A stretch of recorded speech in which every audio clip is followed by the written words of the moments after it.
Carl. Well, hello, Michael. How are you? I'm doing well. How are you? Good. Yeah, things are good here. Fantastic. So I'm excited about today's conversation and a theme that I think has been hitting you and me separately lately that I wanted to talk about today. Just this whole challenge of we can't do planning until we get the data, right? Like I can't analyze your situation until you give me the data so I can number crunch it accordingly. Except just getting information from clients is often really difficult. I think you've said before you were not a fan of intake forms, like data gathering forms. I'm certainly not as much of a fan of them as I once was either. So I thought it would be interesting to talk today about this dynamic of how do you go about getting from clients all the data that you need to do the planning work when clients are not always the most cooperative in giving you all the data that you need in order to do the planning work. How do you tackle that? And is it really true that you so strongly dislike data gathering forms as a way to go about this? I think I have a t-shirt. That's how strongly I dislike them. Like some sort of t-shirt that says I don't believe in data. So yes, that is true. So I think the important place to start is why are we gathering it in the first place? And you already sort of touched on it, right? Well, you got to have the data to do a plan. Yep. And I just think that's a well-intentioned reason, right?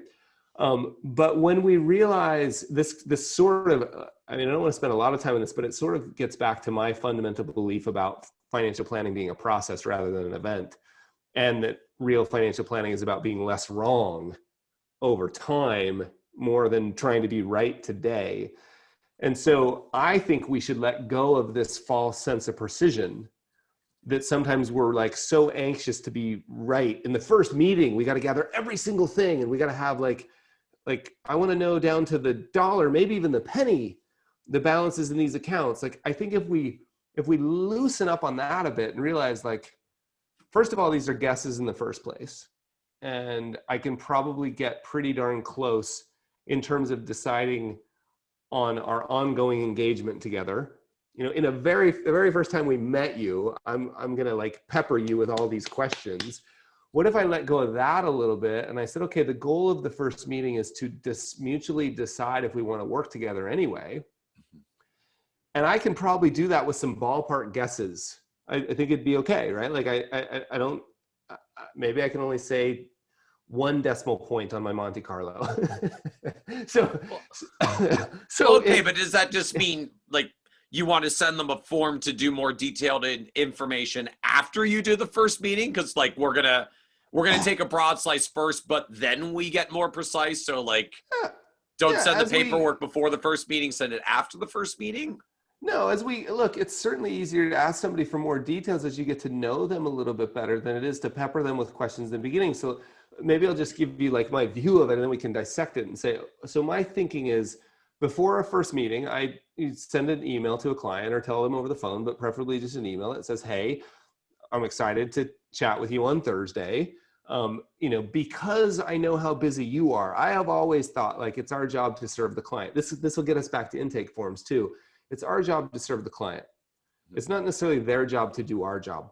And I know there are some smart people who disagree with that and think that it's a mutual thing. And I agree with that, but generally so I try to state when you come on Thursday, I know how busy you are. So to make the best use of your time, it would actually be really helpful if you review your financial situation before you come. Some of the things you may want to review include this, this, and this, right? If you have a balance sheet, that'd be a great place to start. I used to say, please bring all those things. And some people do that with great success. And surprise, clients do it, which is always sort of surprising. I can't believe they did that. But I noticed they would, even when they brought it, they would walk in like it was in a locked briefcase that they were going to keep from me. So there was this kind of feeling of I've got my hand on my wallet, you're not going to get it. And my whole goal of the first meeting was to lower that sense, it's going to be relax a little bit. I'm not going to try and pitch you anything. I want to give you a graceful experience. I want you to think, wow, that was amazing. I was comfortable talking about money for the first time. So that's where that email comes in, to make the best use of our time. Maybe you want to review these before you come. In case the last line of that email is, in case it comes up in our meeting, right? Thanks, see you on Thursday, Carl, right? Then when they come in, instead of sitting them down in the foyer and handing them a 7-page intake form, I mean, how many of you have filled those out? Remember the last time you went to the dentist and they did that to you? They do it every time you go to a new dentist or a doctor. Do you like it? No, No one likes it. No, it's horrible. I just, as soon as they pull out the clipboard, I'm like, oh, good Lord. No one likes it. Do I have to? No one likes it. Now, I understand that the information is important, but is it important right now? Is that level of detail important right now? So I always thought, like, bring it.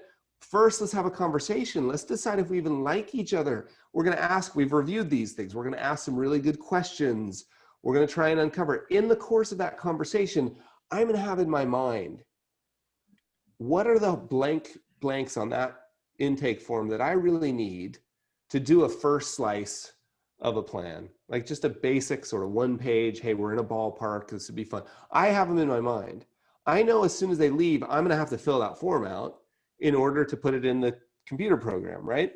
So in my mind, I'm saying, okay, let's talk about, values, goals. Hey, where are you today? Like, let's review. Do you have a balance sheet? What do you owe? What do you own? Right? So I'm asking those questions. Do you literally, will you keep a version of your data form yourself in this meeting and start filling in and scribbling notes, like asking them questions and trying to fill in some of the blanks yourself? I don't think there's anything wrong with that. I knew, we all know after doing, whatever, 100 of these, you sort of already know what you need, but I wouldn't so I think having the intake form in front of you is not a deal breaker, right? And maybe you even have a few sections highlighted that are kind of like, I really need to remember those, but I wouldn't structure the meeting like, okay, how many things do you have? Okay, I would have a normal sort of discovery conversation that feels conversational and graceful and lovely, like all those words that we would never use about a normal first meeting, like somebody's feeling listened to. And if something comes up like, oh, the balance of the mortgage is this, instead of writing on a notepad, could you write it in the intake form? Sure. Right. But I would just try to structure the conversation, because part of the conversation is going to be, what do you owe and what do you own and what do you owe? So what happens when they don't know? Because some don't actually know their own details. That's often one of the reasons why they're coming to us to work through getting their financial life in order. So first I would say guess. And then I would say at the end of the meeting, I'm going to say, look, my team's going to go off and do some work here to put together a really basic, we call it a 1-page plan, that'll give us something to talk about in the next meeting. So obviously, as you know, anything that we could say garbage in, garbage out, like the more accurate we can be about these. So when you get home, if you want to just take a quick glance and send me over a ballpark figure on those things, let me know. I find that to be, and especially in the second meeting, then I can say, look, here's what we heard last meeting. Did we get all this right? I found people voluntarily like, oh, no. Hey, or even when they got home from the first meeting, hey, you know what? We forgot about that $2 million over at Morgan Stanley. They didn't forget about it. They just didn't want to tell you. Now we understand the reason for them wanting to tell you is they want the picture to be as accurate as possible. Right? So that's my view of it. I think the alternative, and in particular, let's talk about this because I think you have something to say about this. And especially the section of the intake form when you're sitting in the foyer that says, what are your goals? Yeah. All right, well, we'll come back to goals in moments. I got a whole other issue about this, like, what are your goals? But I will admit, so I look at this in just the evolution of my own career. So, early on, it was like, I'm going to do me an awesome financial plan. I can run circles around this financial planning software. The only thing that is limiting my ability to do one awesome financial plan is the quality of the data gathering form. So for the love of all that's holy, client, please just fill out every stinking detail so I can get all the numbers in there. I can make an awesome financial plan for you. And like, I was so focused on need my data, need all my data up front. You know, the only thing that screwed up the productivity of my day was when the client didn't give a complete data gathering form because I couldn't finish the plan. Then I had to follow up with them. Then there was all this back and forth and it slowed me down and it made the process less efficient for me, like trying to get through the planning process. And so it made me really focused on like, I need the data gathering form up front with all of the information. And I do know advisors that will go so far as to like, you know what? There's only two types of clients out there. People who fill out their data gathering forms for me up front, and those who aren't serious enough about planning to work with me. And those who aren't clients, right? Exactly. And they take a really hard line on it. And I will admit, right, like it certainly does make the process a whole lot more efficient when they just give you everything up front. Now, I think the challenge for me, and I think for a lot of advisors is, well, you know, if you take that level of a hardline approach, you may end up turning away a non-trivial number of people. And I just found over time, like, you know, I guess it was more nuanced than I appreciated it was initially. And I remember like the transition point for me was a client I was working with a bunch of years ago. We'll call him Bill, and you know, appropriateness for his actual client anonymity. And so like Bill wanted to work with us. Bill was, you know, like said he was very excited to work with us. So awesome. Sent him the data gathering form. Back then it was like fillable PDF form because we were so proud we got off of handwritten. So like send the fillable PDF. It's so much easier to fill out. And so like Bill says he's excited to do planning. Awesome. Here's the form. Week goes by, no form. Check in with Bill. What's the status? I'm working on it. Week goes by again, no form. Check in with Bill again. Like, Bill, what's going on? I'm getting to it. I'll let you know soon. Another 2 weeks goes by. We're now a month out. No completed form. So at this point, it's like, okay, I'm afraid we're losing Bill as a client. Like, this isn't working out. And so Bill at one point just said, like, I've got some of it, but not all of it. Can we just get started? And I think probably like out of exasperation, I think, so like, fine, like, send me what you've got. Come on in. We'll get started. And so what we got back was a pretty like skeletal form with a bunch of stuff, a bunch of important information missing. It was like, he had a value for his house, but he didn't know what, like, he didn't have a mortgage amount filled in. It was like, you know, about 400,000 or something. I'm like, you've had this for a month, and like, we couldn't get more specific than this yet. And so we ended up going into a meeting anyways and just starting to try to delve into this in person, which I didn't like to do because I want all my data up front. And what became clear in all of about 4 minutes since the meeting with Bill is that Bill was so not organized, he literally didn't know. And he was absolutely humiliated that he didn't know. Like, you know, it became crystal clear. He was so uncomfortable and awkward because he couldn't give us this information, but his situation was so problematic that he was willing to go through the process anyways and put himself through that. And it gave me this stark realization of, you know, there are a lot of people who just are not actually organized enough to be able to fill out the data gathering form. And it struck me as ironic that I think for a lot of us, we sort of sell this proposition like, I'll get your financial life in order. Like, we'll help you get your financial house in order. We'll help you get more organized so that you can, focus on and plan for your future.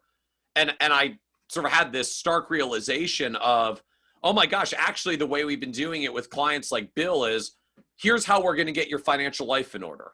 I'm going to make you get your financial life in order by filling out your data gathering form. And then I'll give you a bunch of advice afterwards. Like, I wasn't actually helping him get his life organized at all. I was making him do it, and he didn't know how to do it because that was the problem in the first place. He didn't know what was going on with his financial situation. And giving a data gathering form and requiring to fill it out up front just amplified the actual problem that he had in the first place, which is that he Yeah. wasn't organized enough to have all this stuff together.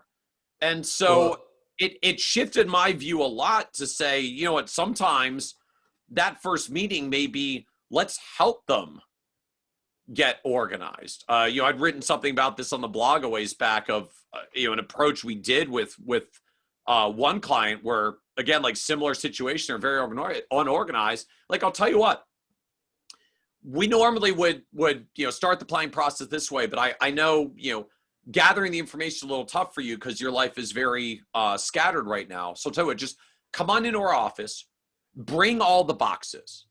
Like wherever that box is that you throw the envelopes in that you never get to and never open, like bring those unopened, like totally fine. And we will go through them in the office with you together. So I'll tell you what you can keep. I'll tell you what you can trash because people always get really anxious about that. We got a filing box from Staples and some hanging folders, and we organized and sorted it for them. And so when they left at the end of the day, we literally made them more organized because we sorted all of their financial stuff and made it organized for them. And as we went, grabbed the most recent version of every statement and like ran down the hallway and scanned a copy so that we had all of the information. But rather than ask them to fill out the form or get the information because this was a client that we knew wasn't organized enough to do it, we turned the whole process around and said, like, I'm going to make this your get organized meeting and we'll help you with it. And as we go, I'll, you know, grab some of the information that I need and we'll scan it. We'll get it. Well, so two things super important. One, let's pretend like, well, first of all, people who have a hard rule about getting organized, filling out my client intake form, or you're not going to be able to client, amen. Like there's a million ways to do this business. Like that sounds great. If it works for you, it's great. My thought on this is let's pretend like, we'll just keep using Bill. Let's pretend like Bill did give you exactly accurate information all on the intake form. You ran the plan. What happens a week later? Right? Like what's a month later? The plan's changed. Why has it changed? Because the values have changed. So why that's are why we have so, account aggregation, Carl. why are we so caught up in like there's a date on which it's called the first meeting. And at that first meeting, I have to have exactly accurate information. Like we know that's wrong. We know the only thing we know for sure about the financial plan you prepare in that meeting is that it's wrong. We just don't know what direction it's wrong because next week remember, you had to make all these assumptions you're wrong about, right? Standard deviation, correlations, returns, tax rates, date of death, you know, like all of these assumptions that go into this. So I'm simply saying so I think if we lower that pressure, it has the side benefit of saying, just come in, like take a look at this stuff. If you have a box like that, because I think that's a beautiful story.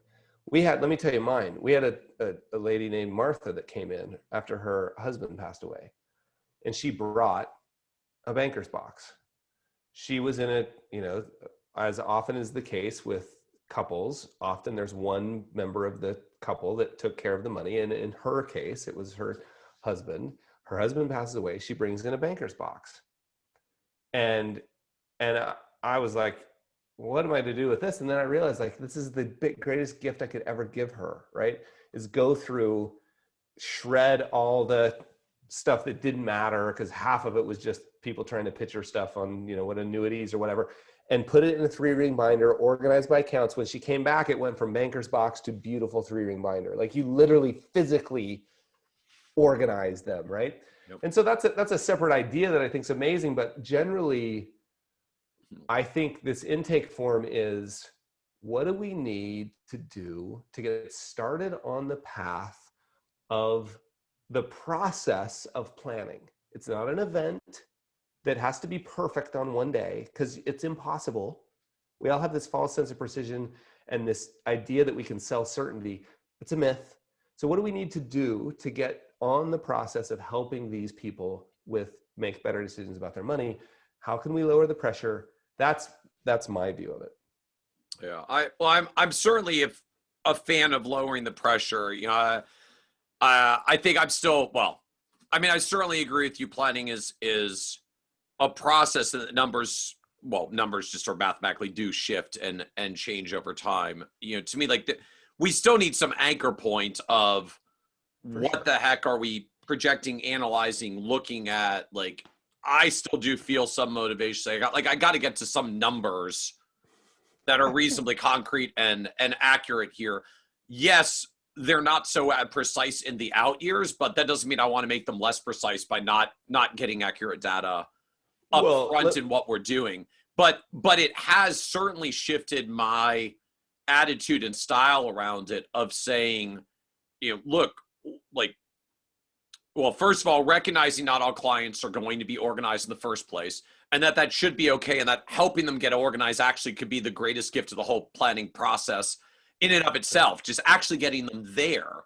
So, recognizing that can be a blocking point for data gathering, but actually a value add in the data gathering process, getting them organized. From there, I have become a fan of, I guess, a version of what you're framing, which is, let's get some initial numbers into planning software. Right now, we can actually just throw it up on the screen and use, Money Guide Pro's intake process. They're all building one out. We're like, we could do it live with the client on the spot. And yes, they often don't know numbers on the spot, so we have to peg some in that are rough. But I think there's a really cool effect that happens with clients where if you start plugging in the rough numbers, like into the planning software live, and they start seeing the numbers up on the screen, I'm pointing to the whiteboard behind me as though that's a screen that we would all be viewing. Yeah. When they start seeing the numbers coming up on the screen, I think like this human thing starts kicking in of like, well, but wait, that's not right. Like I think actually it's like, it's not 500, it's like 520, because they want the other 20,000 of credit because the number gets a little bit higher. And like they start feeling this motivation when they see their plan begin to take shape on the screen to say, well, like, I want more accurate numbers because I want credit for all my stuff. Like, I want all my things up there. And it starts pulling the data, I guess, like pulling the data out of them, because it's not just, hey, fill out this form because I want you to fill out this form. It's your plan is taking shape in front of you. This is literally your financial future. If you want it to be right, you might want to try to make the numbers more accurate with me. And then suddenly people want to volunteer information. They want to get it more accurate. Like, I've seen people like, wait, I'm gonna log into my account, my phone. Let me get the balance really fast. And they want to start putting numbers in because they're actually experiencing the planning process and seeing the plan take shape. It's one of the reasons why I become such a fan of having the planning be more collaborative, like in the conference room on the big screen. Because it's one thing to ask for the data, it's another to show them how the data is getting used in the plan, and saying like, so wouldn't it be cool if we had more accurate numbers? Like, wanna help us with that? Totally. I completely agree. And I just want to be on the record because I know I'm going to get emails about this. We want accurate data, of course, right? Like, I'm not saying purposefully, I'm just saying it's okay to start the process, right? Like, it's okay to start the process wherever you are.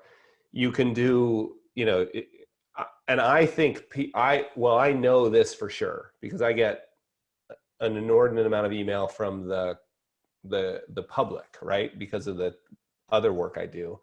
They tell me they don't like intake forms. They tell me, which we'll have to say for another episode, they don't like being asked what their goals are. They one of the reasons they say they don't want to meet with a financial planner, I've had people say this to me. I don't want to meet with a financial planner. They're going to ask me what my utility bills are going to be 17 and a half years from now. So I'm simply saying, yes, as accurate as we can, but let's not let that get in the way of starting. And I think what you've just demonstrated perfectly is making the connection between why I want the data and what the benefit it's going to be in your life, because you can see it. And I've seen that exact same thing. People are like, no, sorry, that number is a little different. Oh, we forgot about this account over at Morgan Stanley. Let me tell you about that. Like, that does happen. So that's just, it's not that we're opposed to intake forms. I think humans are opposed to intake forms. I would love intake forms to go away, right? I would love for there to be a natural conversation that pulled out all the data. It's your job to ask the questions to be able to fill out the intake form, is my view. Yep. And just because I think that's a more human way, but I think we've now clarified, it's so beautiful if we can just get started and then people see the connection between the intake form and the benefit to them. Well, awesome. Amazing. Thank you, Carl. Oh, my pleasure, Michael. Thank you.